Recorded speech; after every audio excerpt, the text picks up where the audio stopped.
ఈరోజు మనం harnessing LLMs techniques and strategies గురించి మాట్లాడుకుందాం. అంటే ఎల్ఎల్ఎమ్స్ని మనం ఎటువంటి విధంగా వాడుకోవచ్చు, ఎక్కడెక్కడ వాడుకోవచ్చో చూద్దాం.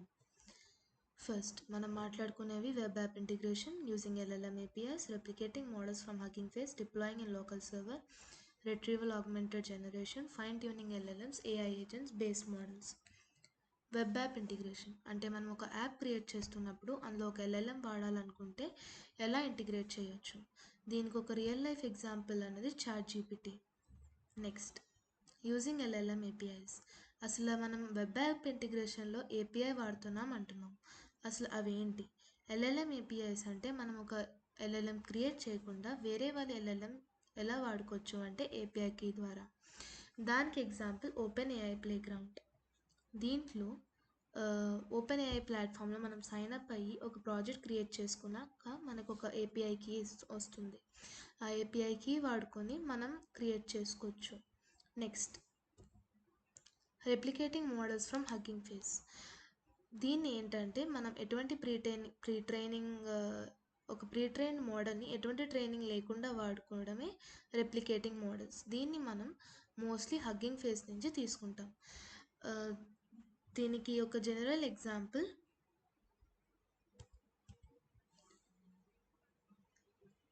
ట్రాన్స్ఫార్మర్స్ అనే లైబ్రరీ నుండి పైప్లైన్ వాడి నేను హగ్గింగ్ ఫేస్ నుండి ఎల్యూథర్ ఏఐ అన్న ఎల్ఎల్ఎంని నేను డౌన్లోడ్ చేసుకున్నాను.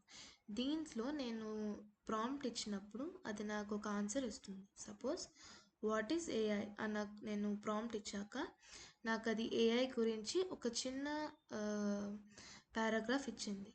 దానికోసం నేను మ్యాక్సిమం లెంత్ పెట్టుకున్నాను. అండ్ ఇలాంటి విధంగా మనం హగ్గింగ్ ఫేస్ నుండి ఒక ఎల్ఎల్ఎంని రెప్లికేట్ చేసుకున్నాం. Next deploying in local server. ఇప్పుడు నేను ఏపీఐ వద్దు, నేను నా ప్రైవసీ నాకు ఉండాలి, నేను ఏం చేయాలో ఎవరికి తెలియకూడదు, నాకు సెక్యూరిటీ ఉండాలంటే మనం ఒక మోడల్ని డౌన్లోడ్ చేసుకొని మన లోకల్ సర్వర్ నుండి రన్ చేయవచ్చు. మనకి దాని మీద బెటర్ కంట్రోల్ ఉంటుంది, మన సర్వర్ మనకే ఉంటుంది, అండ్ డేటా ప్రైవసీ కూడా ఉంటుంది. Next retrieval augmented generation RAG. ఇప్పుడు మనం ఒక క్రియేట్ చేసిన ఎల్ఎల్ఎం అప్ టు డేట్ ఉండకపోవచ్చు. అంటే జనరల్ నాలెడ్జ్ అనేది రోజు రోజుకి మారుతుంది. మనం క్రియేట్ చేసిన ఎల్ఎల్ఎం రోజు రోజుకి అప్డేట్ అవ్వాలి అంటే అది వెబ్ ద్వారా కూడా ఆన్సర్స్ తీసుకోగలిగే ఇది దానికి ఉండాలి. రిట్రీవల్, దానికి ఇచ్చిన డేటా స్పేస్ నుండి ఆన్సర్స్ రిట్రీవ్ చేసుకోగలే శక్తి దానికి ఉండాలి. కాబట్టి ఆర్ఏజీ అన్నది పిక్చర్లోకి వస్తుంది. ఇందులో మనం రియల్ టైమ్ ఇన్ఫోని రిట్రీవ్ చేసుకుంటాం అలాంగ్ విత్ ఎల్ఎల్ఎమ్స్. దీనికి example search engine, chat bots and assistants.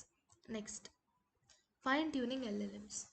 Suppose నేను ఒక ఎల్ఎల్ఎం ప్రీ ట్రైన్డ్ ఎల్ఎల్ఎంని తీసుకున్నాను, కానీ నాకు అందులో ఉన్న కొన్ని టెక్నికాలిటీస్ కాకుండా నాకు కావాల్సిన విధంగా అది పనిచేయాలి అంటే నేను నాకు కావాల్సిన విధంగా ఆ ఎల్ఎల్ఎంని ఫైన్ ట్యూన్ చేసుకుంటాను. Next AI agents. AI agents ఏంటి అంటే they are built completely upon LLMs and they can do a work completely by themselves. అంటే సపోజ్ నేను ఒక ఫ్లైట్ టికెట్ బుక్ చేయాలనుకుంటున్నాను, నేను నా ఏఐ ఏజెంట్స్కి స్పీచ్ ద్వారా ఒక ఫ్లైట్ టికెట్ బుక్ చేయనగానే ఆ ఏఐ ఏజెంట్ ఇంకా ఎటువంటి క్వశ్చన్స్ అడగకుండా మన ఫ్లైట్ ఎక్కడికి వెళ్తున్నాం, ఎక్కడి నుంచికి వెళ్తున్నాం లాంటి ఇన్ఫర్మేషన్ ఇచ్చేసాక ఇంకా it does everything by itself. So those are called AI agents and they are very intelligent. అలాగే బేస్ మోడల్స్. సపోజ్ మనం ఒక ఎల్ఎల్ఎంని క్రియేట్ చేయాలనుకుంటున్నాం, కాకపోతే అది మళ్ళీ స్క్రాచ్ నుండి అంతా క్రియేట్ చేయాలని అక్కర్లేకుండా కొన్ని ప్రీ ట్రైన్డ్ ఎల్ఎల్ఎమ్స్ని తీసుకొని దాని మీదుగా మనకు కావాల్సిన విధంగా వాటిని కట్టుకోవచ్చు. దానికి కొన్ని examples llama 2, GPT-4 and Falcon. ఇవి ఎల్ఎల్ఎమ్స్ యొక్క కొన్ని విధాలు. Thank you for watching.